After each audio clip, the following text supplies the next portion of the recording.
met Laryea Enam here on a rainy morning,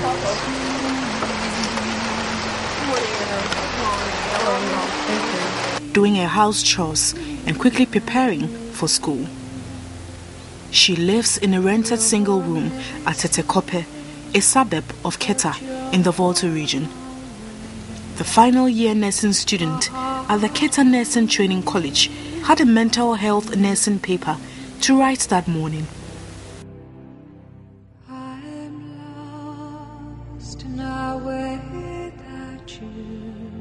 Enam first noticed a white patch on her skin which looked like a birthmark at age 12. It was just a little spot that came, but then I didn't know it was a skin condition. What my mom thought was when you're giving birth, there are times like the baby will have some birth mark on there. So she thought it's one of those birthmarks.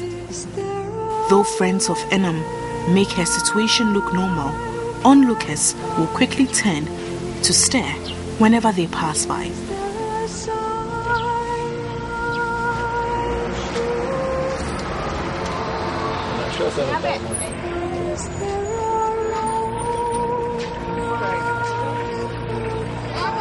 During my interview with Enam, she relived her past and broke down.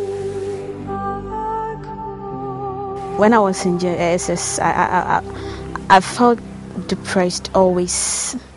Always I'll be crying. I even tried to commit suicide. It's one of those things. What happened? Oh, I felt very bad, and then whenever people are looking at me, people are passing scary comments, and when you go to some occasions to all eyes on you, and you'll be like, wow, am I the only person here looking like this? And you feel like doing something to end your life. As the days and months went by, the white patches kept spreading to other parts of her body. My mom decided to take me to the hospital. We went there about when I was getting to 15 or 14. It was just something on the left arm, then it moves to the toes. The dermatologist was like, there's no cause. He couldn't find anything causing it, so it's a normal skin. According to dermatologists, vitiligo is a condition where white patches develop on one's skin due to loss of color from areas of one's skin. A disease due to the absence of the melanocytes. Those mean those cells which produce the melanin. And the melanin is that black substance you find on the skins of all human beings. It doesn't mean that it's also not there in the white race. But in the black race, it is prominent, partly because of its activity. It's clear that with the sun in tropical countries, there is more activity of these melanocytes. And in fact, it has been found out that it isn't the number of melanocytes in the black race which is different from the number of melanocytes in the white people, but it is because of the production of this melanin and how it's spread on the skin. Professor Edmondele, a dermatologist, further explained there are types of vitiligo. Diagnosis is done clinically. The fact that there are different distributions, you have the localized one, then you may find it on only your ears, around your ears. You may find it your anal region. Some people find it on the lips alone, and that is small. But others is segmental. That means you find it on just one part, one sector of your body, and you find it. Some on the leg alone, and linear, and a line form, you have it. So, and some unfortunate cases, you have it the diffuse form. It is all over. And that the extreme, and that's why we call it universal vitiligo, universal. When it is in different cases, it's called generalized. That means generalized in different parts of the body. Generally, it is the local forms that we see initially. And of course, if you see that one initially and you don't go for medical assistance, then it may continue to grow. But the good news is that normally it starts. And at a certain stage, even independent of treatment, it stops there. But other cases, it progresses. For some persons with vitiligo, The situation attacks their soul and psyche. Others feel the disease has trapped them and kept them away from life's goals. But Enam is not like them. I want to be a nurse. Vitiligo is something like if you don't educate people much on it, they won't have the idea on what happened to you. It helps in my field. I thought about it, going to the world and relatives, and at times doctors also ask me what happened. I do educate them on it. That is, it's a skin condition. I always feel good whenever I educate people much about it. Studying nursing, I asked her if she thinks patients will be comfortable with her. I've never experienced that before, like a patient not want me to care for him or her. I've never experienced that before. Is it that they know your condition, that's why they allow you to? I don't think they knew about my condition. I don't think. Don't they get scared? But it is scared. No, I've never experienced something like that before. There was one time that I went to the children's ward and one child was like crying, and I went to the mother and I was educating her on it, so she was able to calm the child, and we move on to the nursing procedures. That's how it is. She has other dreams which she believes are possible to achieve. Time presenter in a model. That's what I always wish to be. But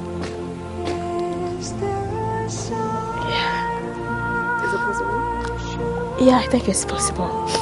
Enam's dream of being a presenter is not far-fetched. Lee Thomas, a broadcaster, author, and motivational speaker, travels the world sharing his story of personal change while challenging people to live their best life by connecting to their creative perspective in the midst of chaos. Also suffers from vitiligo. According to myfoxdetroit.com, he first shared his story on TV in 2005. It was a tough decision, but the story made national news. 2 years after that, Turning White, the memoir he had written, was released, and that made international news. Hi, my name is Lee Thomas, and I've had vitiligo for over 20 years. It started off as a spot on my scalp, and then it's grown to almost take over completely. It seems like I lost all my pigment at one point, but it's coming back, and it's been difficult for me to deal with. Sometimes I would hide, and then I learned to change the way I thought of it, and the negative things that have happened is people have stared at me, moved to the other side of the elevator, didn't want to shake my hand, kids have cried. The positive things that have happened is I think as internally I've become a better man. According to the Indian Journal of Dermatology, about 1 to 2% of the world's population suffers from vitiligo. While Vitiligo Support International says half of those with the skin disease are affected before the age of 20 and about 95% before age 40, vitiligo is across all race and no respecter of persons.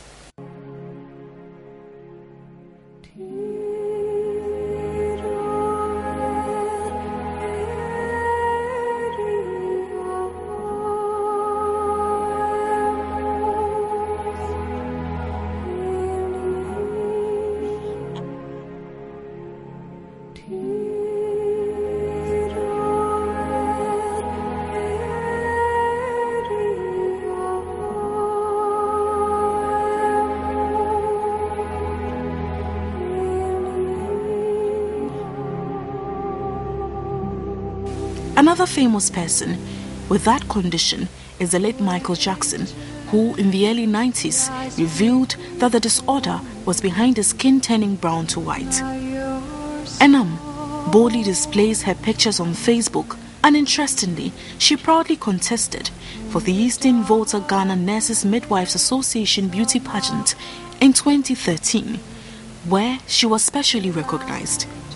I went to the pageant because I want people to say no matter what happens, you still have what it takes to do what you always love doing, to tell the world that even though I have vitiligo, I can still contest for a beauty pageant like that.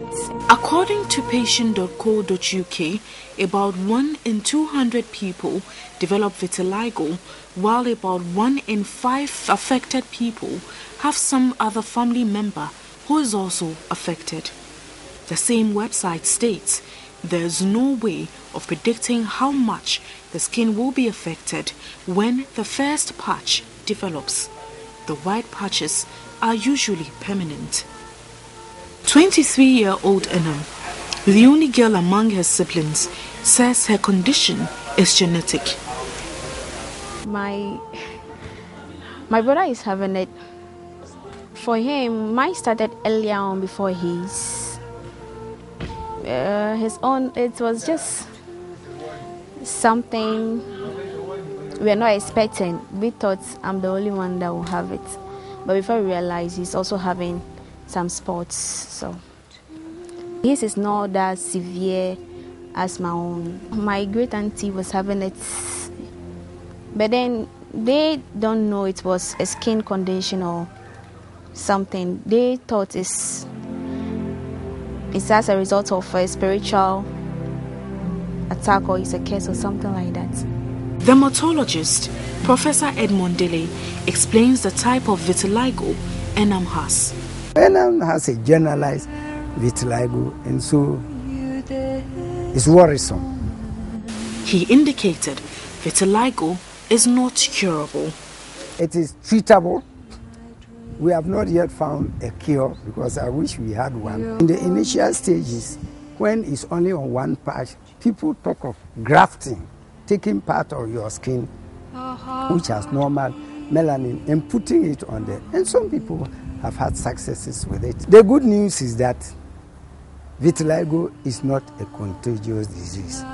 So we shouldn't be afraid to hug people who have vitiligo, to be with people who have vitiligo, because by touching him, by kissing him, by embracing him, you won't be infected by the disease.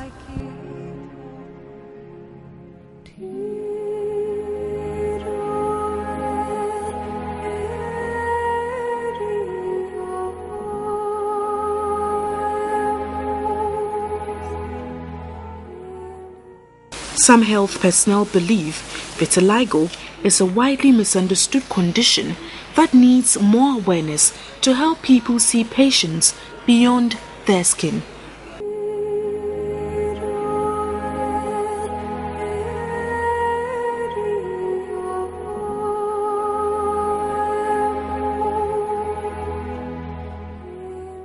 Society's scorn on these people, trying to isolate them.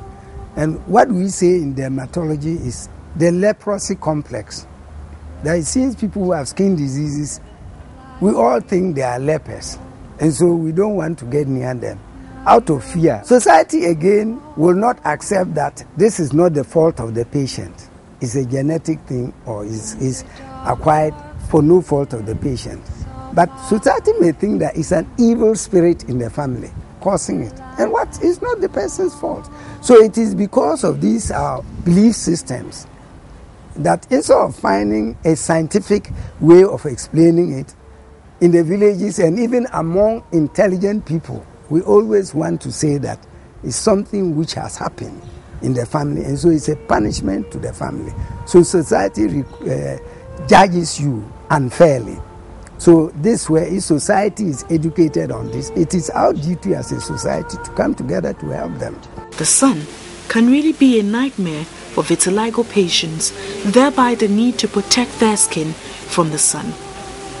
The greatest enemy of people with vitiligo is actually the sun rays, because lacking this pigment which will protect them against the sun's rays, which may lead to the development of cancer of the skin. The story about vitiligo is protection against the sun. So you have what we call sun protective factors. In this case, you have to get those potent ones, which are above 70 or 80. Affected skin burns much more easily than normal skin if exposed to sunlight. Very terrible. It's if like you touch a hot saucepan, like that kind of transmission. The plates just change color, yeah, to red, somehow red and pink. Yeah. So when it happens like that, I normally cool it down with cold water just to reduce the heat. Yeah. After that, then it will just start peeling off because it got bent. So after cooling, then it will start peeling off. That's how it does. So I don't normally stay under the sun. Professor Dele noted other autoimmune diseases are slightly more common in people with vitiligo. It's a skin disease. Some other internal organs may be affected, like those organs like the thyroid glands, the adrenal glands, which help to have the thyroid melanin stimulating hormones. So that's why we talk about doing a general examination and find out whether there isn't even a tumor, internal tumor, which can also make you to lose all your pigment by toxins, radiation, and all those. There are simple diseases in Africa which can simulate a vitiligo. For instance, somebody who has leprosy, you may have these patches and you think that is vitiligo, but it's not vitiligo. Somebody who has burns, he will leave patches which will look like vitiligo. Somebody who has a craw, a pityriasis versicolor, simple disease, but you have what we call the achromic type, the type that the pigment is also gone, and it looks as if it's vitiligo, but that is not. But cost of treatment is very expensive. To do a full treatment, because it's not 1 month, it will go to about some 1,000 or 2,000 if you are to do it continuously. And we must protect you with sunscreen, so about 6,000 cedis. If it's in the initial stage, we could be able to help you. In the extreme case, of course, it means it's a long-term one, because there is hope. You cannot say that there will be no hope, but you need something like 30 to 50,000 cedis to do these initial things, check the liver function test, get the drugs in. Should the prejudice about vitiligo on the part of health professionals be a concern? Can they be blamed?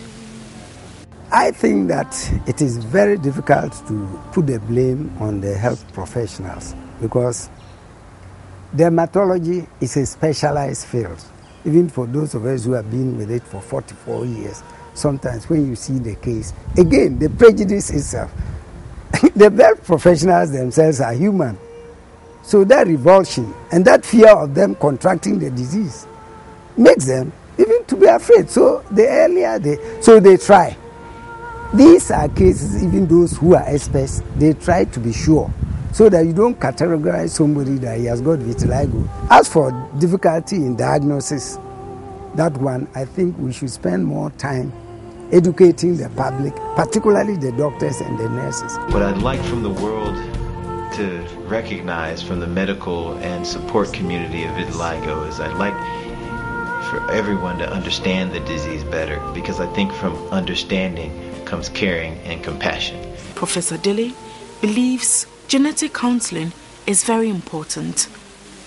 That you find out from your family, maybe somebody has had it, and so you are likely to have it. But it doesn't mean that necessarily if the parent has it, you also have it. It may skip some generations. You have to get your genetic profile. That means they have to do it. So don't just be scared that because I've got my child and he has vitiligo, my sister who has vitiligo, it means that the others will have it. It's a genetic profile. They will do that and be able, the geneticists will give you the chances that you are likely to have that. We can do our genetic counseling, check and find out where these things are. The American Academy of Dermatology is of the view the emotional aspect of having vitiligo are often overlooked, but they are real. If a child has vitiligo, other children may tease and bully. Studies conclude that many people who have vitiligo have a decreased quality of life. Therefore, connecting with people who have vitiligo can help. Once you have a national association of people who are suffering from vitiligo, they can come together, they form a force, They sympathize with men. And then they pressurize society to see we are here. We are not ashamed of what we have. We've done no wrong. So society, come to us. See, it's a disease like any other disease, and rather sympathize with it. Enam is a member and beneficiary of such groups like Vitiligo Support Ghana and Vitiligo Support Awareness Foundation. Some of her college mates and friends have been very supportive. An example is Samuel, her school student representative council president, and her friend.